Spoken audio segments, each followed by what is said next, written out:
Every system around you is engineered to keep you from being still. The man who learns to be still anyway has access to something almost no one around him does, his own mind.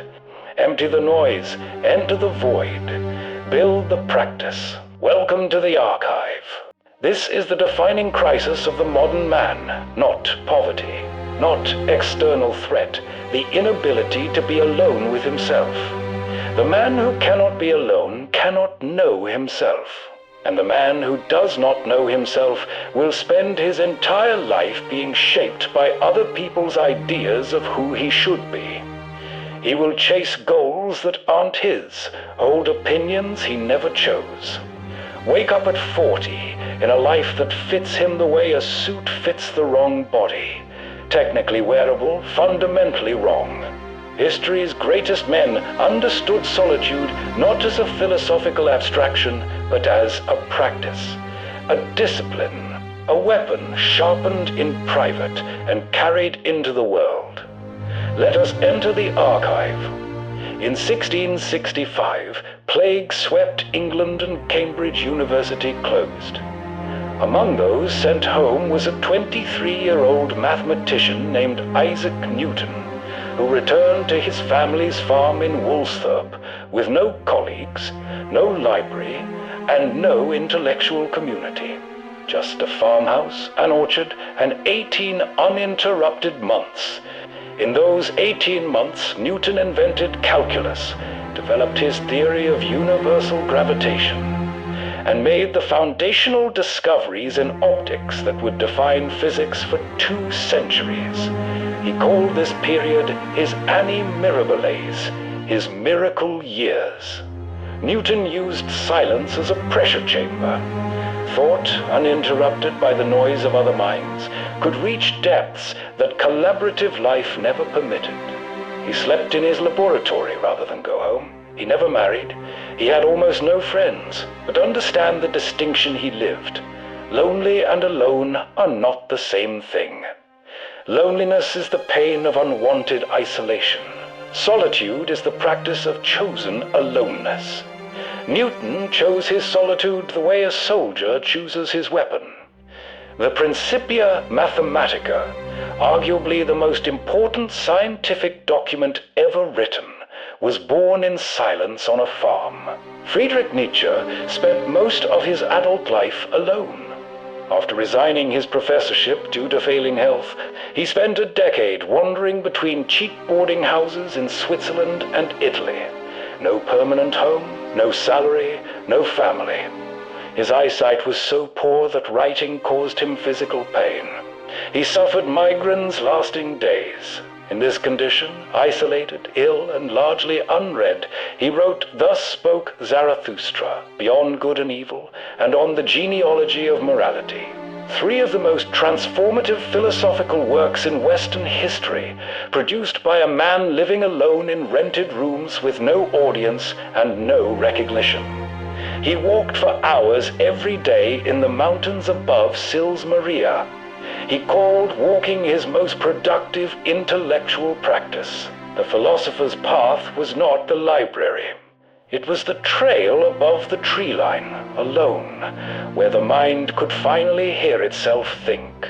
He wrote, All you are now doing, thinking, desiring, is not you yourself. Most men never hear that call because they never create the conditions in which it can be heard. In 1845, Henry David Thoreau walked into the woods outside Concord, built a small cabin by hand on the shore of Walden Pond, and lived there alone for 2 years, 2 months, and 2 days. His question was direct. What happens to a man when you strip away everything society tells him he needs and leave him with only himself? His answer was this. Most men live lives of quiet desperation, not because their circumstances are bad, but because they have never been skilled long enough to realize they are living the wrong life. To live deliberately. You cannot live deliberately in a state of constant noise and stimulation. You can only react. And a man who only reacts is not living his life, He is living everyone else's. The scroll, the algorithm, the autoplay, the notification, these are not neutral tools. They are specifically engineered to prevent you from being alone with your thoughts. Because a man alone with his thoughts begins to ask questions, and a man who asks questions becomes very difficult to manipulate and very difficult to keep in a life he did not choose. The philosopher Blaise Pascal wrote in the 17th century, "All of humanity's problems stem from man's inability to sit quietly in a room alone."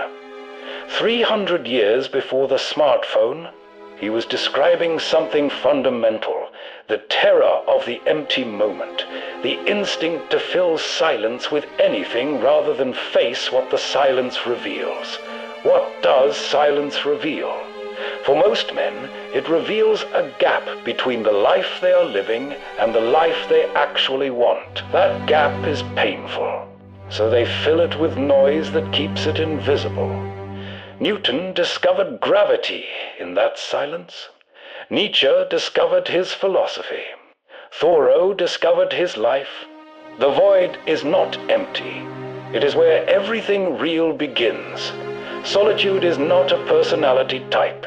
It is a skill, and it can be built. First, start with the commute. 1 journey per day. No music, no podcast, no phone. For most men, this will be the first genuine silence in months. It will feel uncomfortable. That discomfort is data. It is the sound of a mind that has forgotten how to be alone. Sit with it.